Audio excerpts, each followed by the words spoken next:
सो है what is up guys, क्या हाल चाल। सब बढ़िया।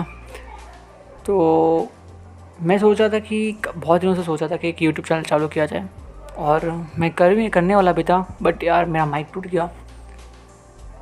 अब उसके बाद लॉकडाउन हो गया तो माइक मिल भी नहीं रहा है। तो अभी आवाज़ ऐसी की ऐसी आने वाली है, थोड़ी सी ख़राब, जब तक लॉकडाउन चल रहा है।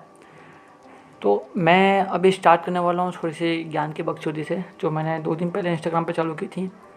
तो आज हम बात करने वाले हैं औकात के बारे में। तो कहते हैं ना, कभी भी किसी को किसी की औकात नहीं दिखानी चाहिए। तो उसी में से एक दो केसेस है, दो एक्सपीरियंस है मेरे पास जब मेरे साथ ऐसा हुआ था। तो एक पॉजिटिव है, एक नेगेटिव है।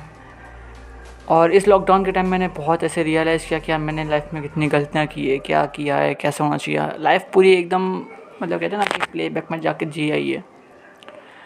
अब ऐसा हुआ था कि जब मैं इस चैनल में था तो एक पहले पॉजिटिव वाले सुनाऊंगा मैं, क्योंकि कहते हैं ना फर्स्ट इंप्रेशन लास्ट इंप्रेशन। सो ऐसा ही था कि इस चैनल में जब मैं था, तो इस चैनल में कहते हैं ना कि एक मिड रेंज वाले स्टूडेंट होते हैं जो 70 to 80% के बीच में होते हैं। मैं उस टाइप का स्टूडेंट था, और मेरे को ज़्यादा खास परसेंटेज ज़्यादा नहीं थे। बट फिर भी जो मैं टीचर्स के साथ इम्प्रेशंस थी वो बहुत ज़्यादा थी। और स्कूल एक्टिविटी में, क्लास एक्टिविटी, स्कूल एक्टिविटी, इन सब में बहुत आगे था।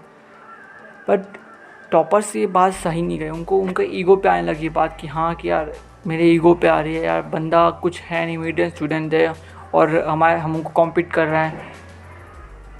उन्होंने यार आके एक दिन रिसेस में कहा कि नहीं, तू हमारे साथ में है क्या, ऐसी कौन सी बात है तेरे में जो वो हो। तो फ़िलहाल इनका नाम मेरी औकात के ऊपर चढ़ गए। मैंने बोला मुझे तुम्हारे सामने खड़ा होना नहीं है, मेरे को क्या मतलब है, मैं नेतागिरी करने आया नहीं स्कूल में, थोड़ा सा ज्ञान लेने आया, ज्ञान लेके चले जाऊँगा। बट यार उनसे तो कुछ सही नहीं गई। और फर्स्ट सेम आने में मेरी बस एक ही एग्ज़ाम थी, मतलब कहते एक एग्ज़ाम के बाद 1 महीना था और फर्स्ट सेम की एग्ज़ाम थी। वो एग्ज़ाम तो ऐसे कि जैसे स्टैंडर्ड टर्म होते हैं वैसे ही मिड रेंज वाला। बट फर्स्ट सेम में मैंने सोचा कि यार कुछ तो करना पड़ेगा। वो मैंने 1 महीना था हमारे पास, सिर्फ 1 ही महीना था।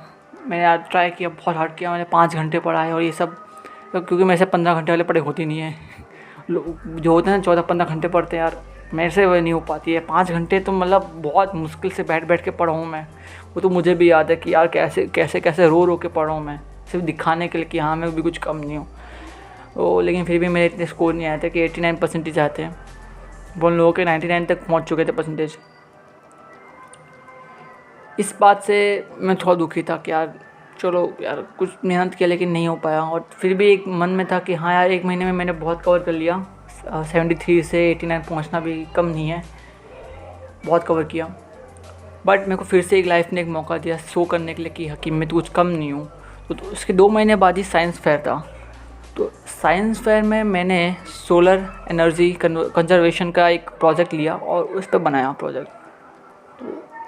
वो प्रोजेक्ट भाई सक्सेस की उस पे था, मतलब बहुत अच्छा गया। और एक ह्यूमन बॉडी स्कल पे बनाया था, मतलब कि एक ह्यूमन बॉडी स्कल जो मैंने नहीं बनाया था एक्चुअल में, पापा ने बना के दिया था मुझे। और वो भी कहते हैं ना वो गेहूं के आटे से बना के दिया था।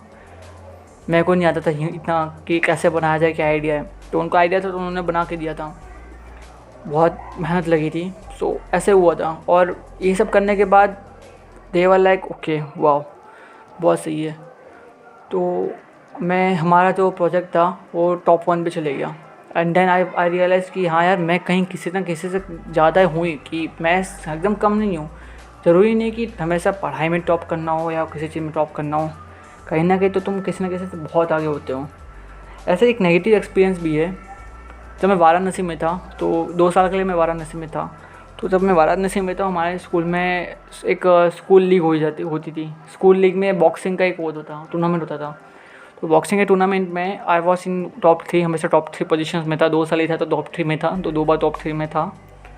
बट तो टॉप 3 में भले था, लेकिन बंदे ना, जब मैं टॉप 3 में आया तो बहुत हाइप आ गया कि यार स्कूल में बहुत नाम हो गया कि ये बॉक्सिंग में टॉप 3 में था, ये वो। तो मेरे को थोड़ा सा ईगो चढ़ गया खुद पे कि हाँ यार मैं कुछ ना कुछ तो होंगी, मेरे बॉक्सिंग में मेरे से आगे कोई नहीं। तो कुछ बंदे आ गए जो कहते हैं ना कमीने दोस्त होते हैं। दोस्त तो कह ही नहीं सकता है कि 2 साल की मैंने दोस्ती कहाँ होती है, दोस्ती वोस्ती होती नहीं है। दोस्त में आज तक कभी कोई बना नहीं सही से। तो कुछ लोग आए और उन्होंने भाई मेरे को चने की झाड़ पे चढ़ा दिया। तो एक बंदा था जो मेरे से जूनियर था, और उस बंदे ने यार जो फाड़ी थी ना, मेरे को याद है आज भी। तो उस बंदे से जाके मैंने कह दिया कि यार तू मेरे सामने टिक नहीं सकता ये हो। तो भाई टूर्नामेंट के अंदर उसने जो मेरा मुँह तोड़ा है, जो मेरे मुँह पे इतना मारा है ना, आज शपथ मतलब वाट लगा दी थी। और ऊपर से टूर्नामेंट भी जीत गया वो। मैं टॉप 3 में, कहने का मतलब एक में टॉप 1 था और एक में लास्ट थर्ड नंबर पे। तो लगी भाई वाट लग गई। बस ऐसे ही दो तीन कहानियाँ और हैं। और कहते हैं ना कि सुई का काम सुई कर सकती है और तलवार का काम तलवार ही काम कर सकती है। हर आदमी का खुद की पहचान होती है, हर चीज़ का खुद का एक महत्व होता है, खुद का कामना होती है, खुद का काम होता है। अब मैं सुई से किसी का मर्डर तो कर सकता हूँ, ऐसा है नहीं, कर सकता हूँ। और तलवार से किसी का, लेकिन तलवार से मैं कपड़े नहीं सिल सकता। तलवार से तो कभी कपड़े नहीं सिलाएंगे। तो ऐसी चीज़ें। तो बस ऐसे कुछ और बातें करनी हो तो प्लीज़ सब्सक्राइब माई चैनल। और अगर आपको थोड़ा सा भी इंस्पायरिंग लगा हो स्टोरी या थोड़ा मज़ा आया हो तो please subscribe, share and like as you can know. तब तक के लिए पीस आउट एंड फिर मिलते हैं दोबारा एक नई वीडियो के साथ।